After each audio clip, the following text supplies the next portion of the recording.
Oi, gente! Oi, turma 301, tudo bom com vocês, terceirão?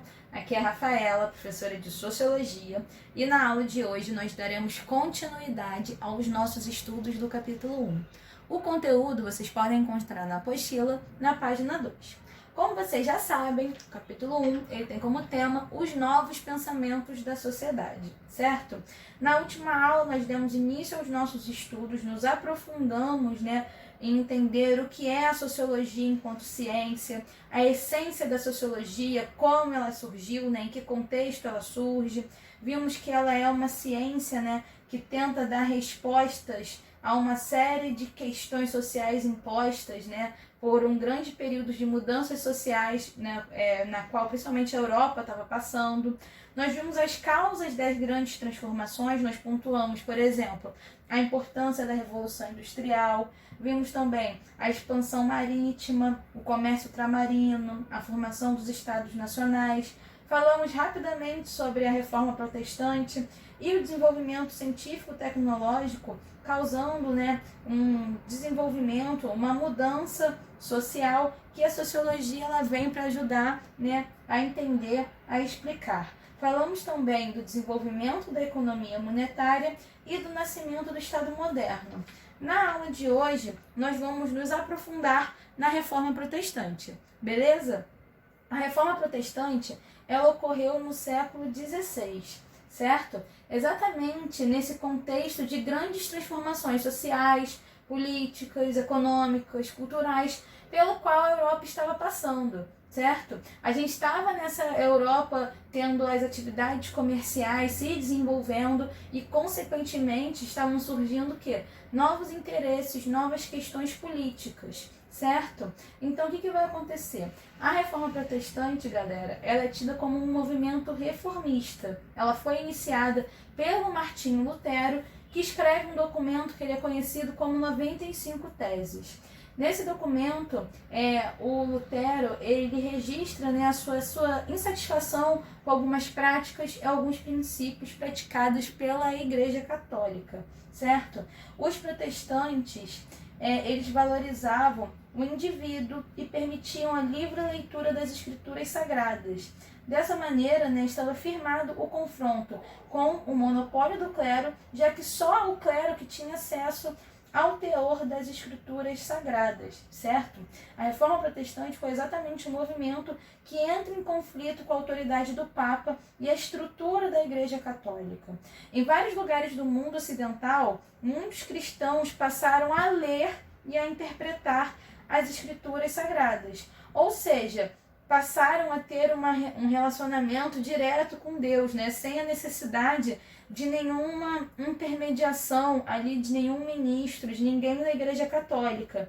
Percebam essa valorização da individualidade, E o surgimento dessa nova maneira de se relacionar com o sagrado, com o divino, acaba acarretando uma outra maneira de analisar o universo. A partir de agora, os indivíduos eles estão num papel de maior autonomia para lidar com essas questões. Então, consequentemente, o surgimento dessa nova maneira de se lidar com coisas sagradas vai também acarretar, vai ter como produto uma outra forma de analisar o universo. A razão passou a ser soberana e é essencial para conhecer o mundo.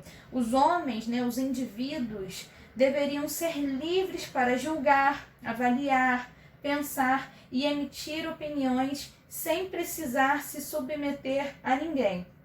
Olha aí essa ideia da individualidade, da autonomia, da liberdade, da razão surgindo mais uma vez. A Igreja Católica, até aquela ocasião, era quem decidia sobre atitudes e pensamentos da maioria das pessoas.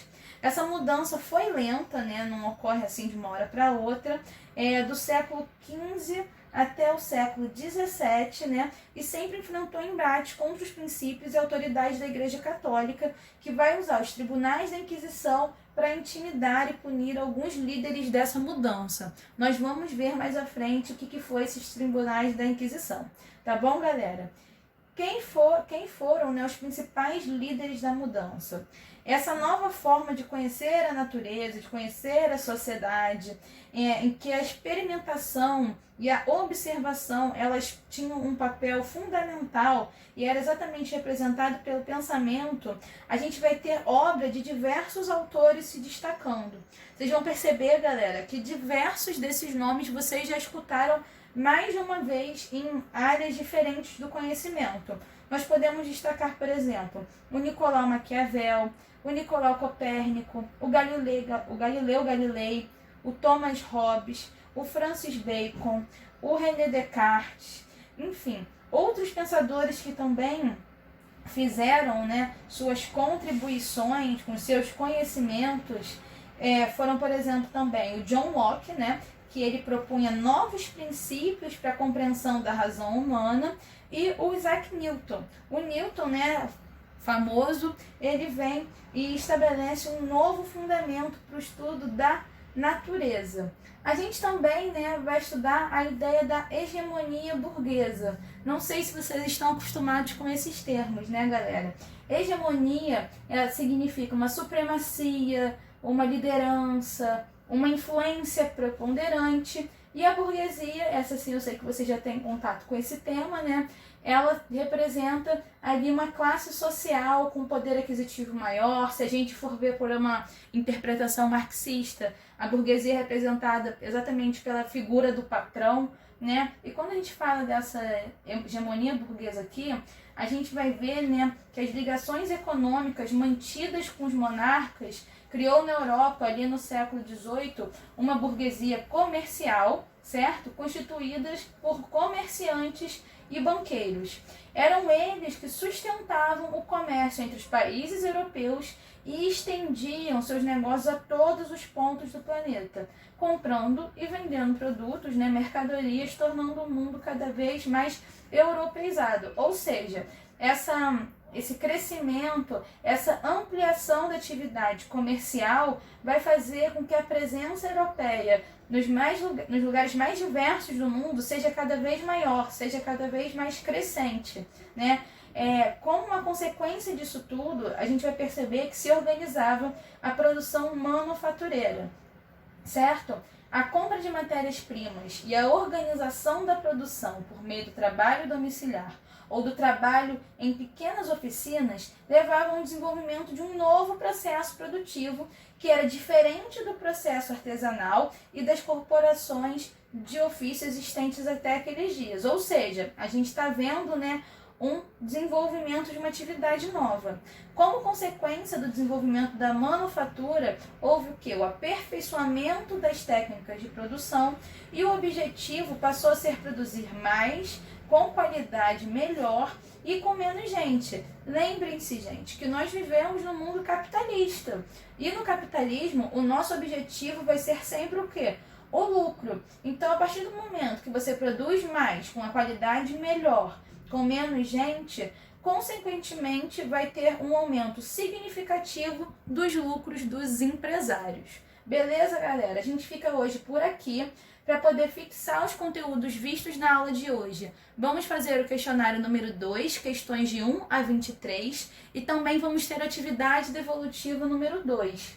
Eu quero que vocês expliquem com suas próprias palavras o que foi a Reforma Protestante, certo? Essa explicação, a resposta de vocês, deve ter cerca de 10 linhas. Tá bom, galera? A gente fica por aqui. Um beijo, se cuidem e até a próxima. Tchau, tchau!